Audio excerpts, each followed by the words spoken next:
right? But we're not required to. Okay. For As that much- 3 to 5 day unit, especially for like secondary, do we teach like every single class period those 3 to 5 days, like for a unit, or just like we pick one class that we teach? For your 3 to 5 TPA, days? it's just one class. So Okay. like your third hour geometry is what you're gonna do your TPA on. And obviously, yeah, hopefully you'll teach more than that. Yeah. And you might teach the same class more than once, which is really a nice way to see how little tweaks work. But yeah, for your TPA, it's one class for 3 to 5 days.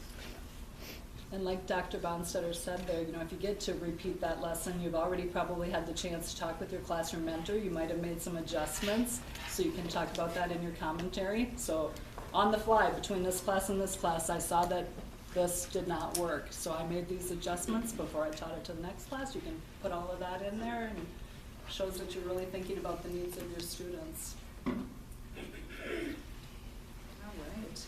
And again, you cannot register for student teaching. Well, okay, you can register because you'll probably register for before then for fall people, but you will not get the go-ahead to begin your student teaching until we have the grade in for this class. Okay. Is there like a deadline, like after you're done student teaching, or pre-student teaching, it's like a week to do your NTPA?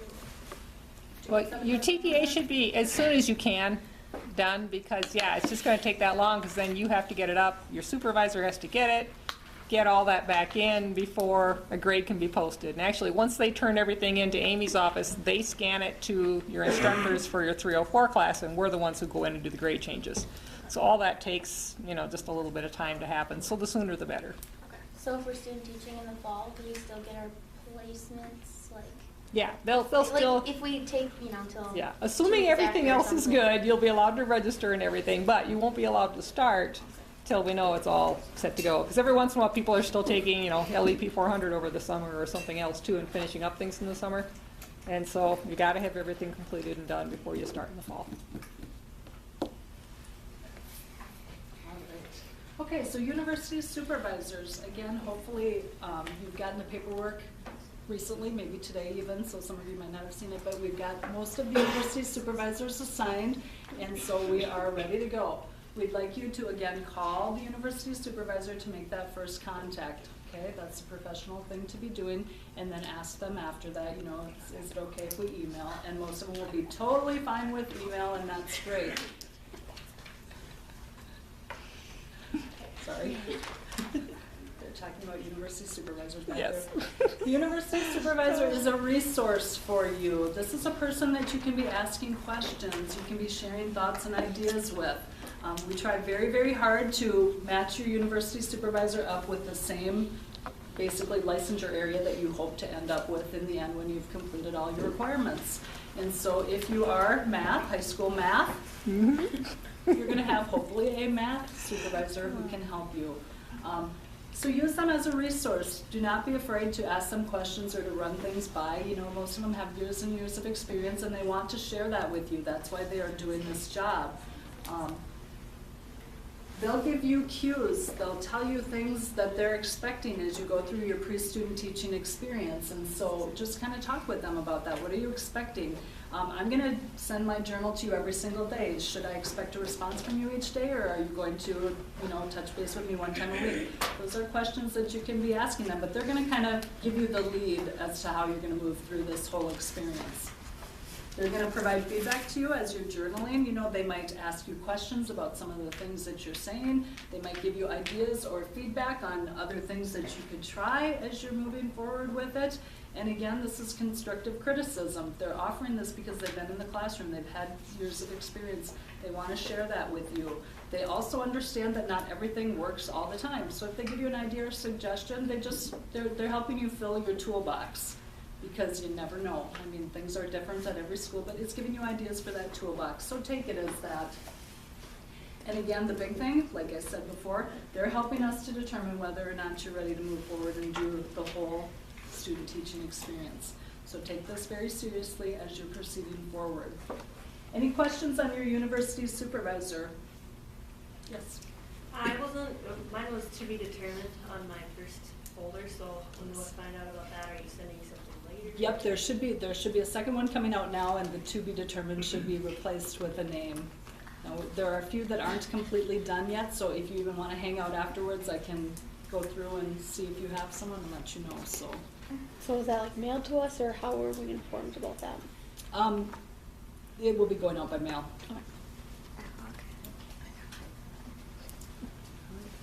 Any other questions on university supervisors?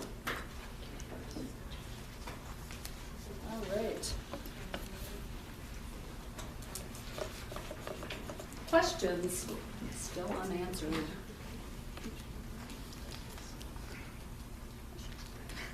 All right. So the lesson plans, are we supposed to send the lesson plans to our university supervisor too? For the NTBA part? Yes. I would say for the TPA part, it's probably a good idea. If you wouldn't have to send everything. Yeah, and I would, ask your university supervisor, because they kind of all have their own preference on that. Some would like to see the lesson plan for everything you teach. Your mentor teacher, for sure, should get a copy of your lesson plans ahead of time, not as you walk up to teach it, but a day or two ahead. Some university supervisors want to see the lesson for everything you teach, and others are fine with just, just the main ones, or find out what they want, so. For your second week, since Marshall doesn't have school next Monday, do we put day 6 then on there? Because it's only day 1 through 5. Do we put an extra box instead of day 6? Next week, actually, you can email me those dates, so you'll say you're going, what is Monday, March? So you'll say I'm going March 10th through March, whatever. You can just email that to me and I'll change it on our form so that I can let the university supervisor. Because what you're talking about is the second set of dates, Yeah. right? The Yeah. May dates? So that if they only do 4 days the first week, say they can't do a Monday or a Friday on either end, if they're gonna do 4 days the first week, because their school doesn't have Monday, then they'd need to do 6 the second week, so you'd have to, fit in the 6th one to say when's that gonna be, so. Oh, I'm sorry, I misunderstood your question, Yeah. okay. That's what he was asking about, Okay, yeah. yep, I misunderstood that. Yeah, because I'm planning to start on Friday because of the Monday situation. Yep. Should I email you Yep. that too? Yep, just shoot me an email that says I'm gonna go, so it'll be March. Yeah. Whatever, through, yep, yep. And that's a great point, we didn't really discuss that before, but some of you might be placed in a 4-day week school, and that's great, that's what their school runs, and that's fine, but this is a 5-day requirement, so even though they only go 4 days a week, that means we need to make up that 5th day at some other point in time. So either, like Gabby said, she's going the Friday before, so that she can get those days in there. And again, consecutive means, if there's no school Monday, she starts Friday, she's not counted against her because they're at professional development, but she can't count it as a day. So it's still, then she goes Tuesday through Friday, she's getting the consecutive days that way. Some people might choose to go Tuesday through then the following Monday. So whichever you do, that's fine. But yeah, if you just shoot me an email of that so we know, and then I can forward that on, or you can talk with your university supervisor about that as well. That'd be great. The really important ones are the second set, because that's where your university supervisor has to know about it, because they're going to come out to see you. So we really want to let them know what those dates are so that they can make sure that it works into their schedule. Some of them have 4 people, and so they can't do all 4 of them in 1 week. So more than likely they'll split you into 2 and 2, and so it'll be really determined based on their schedule, and if that's how it goes, that's how it goes. So For that second week, can you start on the 1st, May 1st, or can you only start on the 4th? dates are set May 4th through the 15th. What do you do if there happen to be a ill or if there's a snow day? All right, so if you miss school for any sort of reason, we do need to make that day up. You have to have 5 consecutive days of student contact time during those sessions. If, for example, you go to school and school cancels at, say, noon because snowstorm coming through, and you get to go home at that point in time, if you make it home, then you go with whatever the school does. And in most cases, Minnesota rule is that if the buses make it in, that counts as a day. So we will follow that rule. If they consider it a day, you get to consider it a day. If you don't make it there at all, it is not a day. So then we have to make that time up. Do we give them bonus points if they stay overnight at the school? I was telling my group about that. That happened once, so. Extra credit if you have to stay overnight. That would be a good learning experience.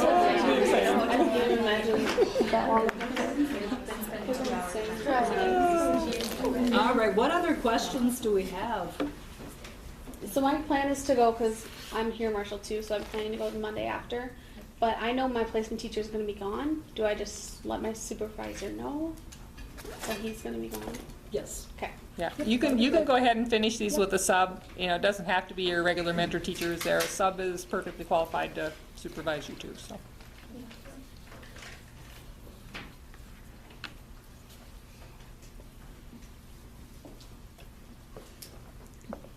One thing I think I kind of skipped over that I probably should have talked a little bit more about was secondary, and I saw there was a lot of hands that went up, so we should maybe touch base on that.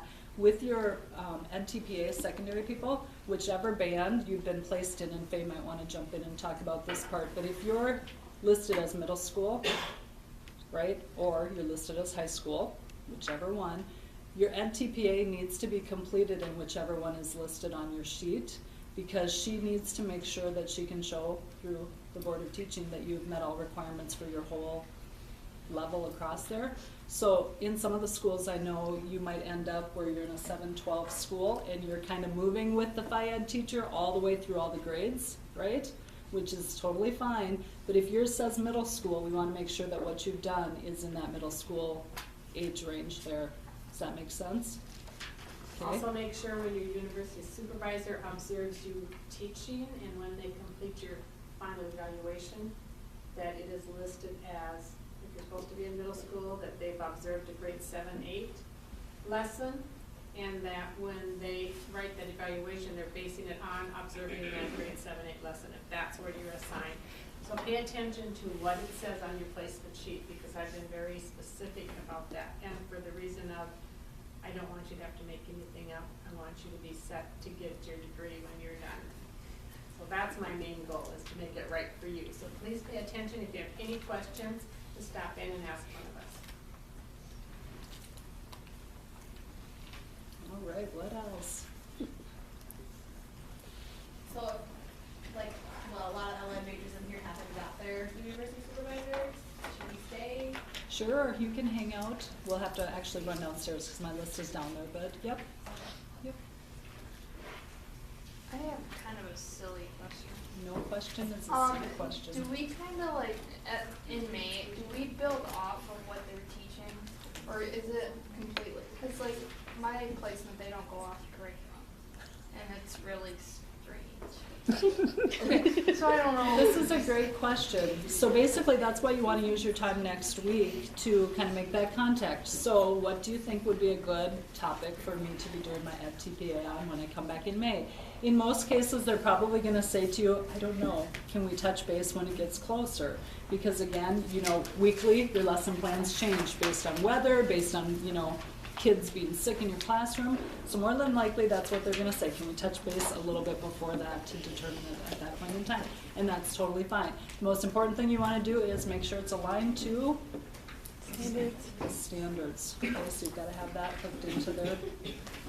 And in most cases, I mean, they're going to want you to be going along with what they're doing. I mean, they're not going to want you to pick something random and then right there in the middle, all of a sudden you're teaching something, you know. So they're going to want you to stay kind of somewhat sort of within So, the because like what parameters they of what do, they are. what they do, I can't really build the TPA unit off of. So do I just kind of do their normal routine, and then one day just it's gonna throw them off and do a random lesson for my TPA? What are they doing? Like literally, this is their day. They have like a worksheet like nouns or like a secret code worksheet, and that Okay. takes up like 25 minutes, and then they read for like 20 minutes, and then they have a read aloud, and while they read aloud, it's like writing. Can you do something during their silent reading time where you're doing like a small group instruction or something that you could be incorporating a lesson into, or? I Or could do was there that for more my to it? education. Yeah. Was there No, more that to was it? on, that's their day. I just don't know how to do my TPA. Yeah, around especially that. for literacy, I know a lot of the schools do things either with the Daily Five or they have centers that the students are going around, and your TPA can be just you working with a small group at a center. It can be. Yes, Okay. yep, that So, works like, fine. just talk to my mentor, and while they're doing like silent reading, just. Yep, add one more center for that part, and then they're coming around to you too, and, Okay. yeah, see, ask, how that fits in best, but I mean, explain what you need, and, Okay. yeah. So for like secondary, like we're teaching a lesson and I give them work time on an assignment, can we film, like, if they're working on an assignment in pairs, can we film ourselves working with like a pair of students? That'd be great. On a homework problem or something? Yes, because that's that Count whole as our student engagement Giving piece. feedback. It's usually a good idea to have you doing, if you can, something kind of you instructing the whole group and then you working with, individual or small group where you're able to give more feedback and, kind of more specific things than you do to just the whole group, so. Heather? Do you get a video recorder if you don't own one? Just talk to Carol, you can check them out from her. And you can take them home Yep. by the. Yep. or whatever. The only thing we don't let you do is mail them back and forth because the post office isn't nice to them, so. Yeah. And you get that downstairs. Carol's in our ed office there. Yep. Yep, Carol Bissett, so. Good question. Off of what Julie said about the different clips, so we can have those two different clips, just put them back to back, so like of the lesson and of us teaching. Or it this can be one from group. 2 different days in that 3 to 5 days. It doesn't have to all be from the same day either. So as long as it's from one of your lesson plans in that 3 to 5, it can be Tuesday and Friday, anything like that. So you just, when you do your commentary on it, it'll ask you which lesson in your plans did the clips come from. So you'll fill that part out. The first clip is from this and the second clip is from that, and here's why I chose them and stuff like that. So, yeah. How does university supervisor observations work with like a double major? You have 2 questions between Good question. Ellen and Cecil. Yes, you'll probably have 2 separate university supervisors in that scenario, because I will match your TESOL up for that. Okay. But the good news on that is for any of you who have that second or that third one, you don't have to do the TPA during that time, so really you have your week experience with your requirements that need to be met during that time, but no ed TPA. So- Yeah, you only do it once, even if you're a double or triple major, and that's for student teaching too. You only do 1 TPA. You don't have to do it for additional majors, which people with double majors would be very happy to hear. But you're gonna have 2 separate ones. Yep. Yeah.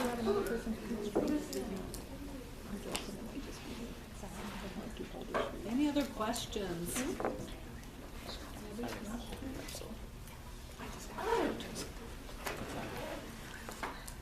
All right, well, if there are no other questions, have fun next week, you guys. It's gonna be a great experience. Let me know if you have any questions. Thank you.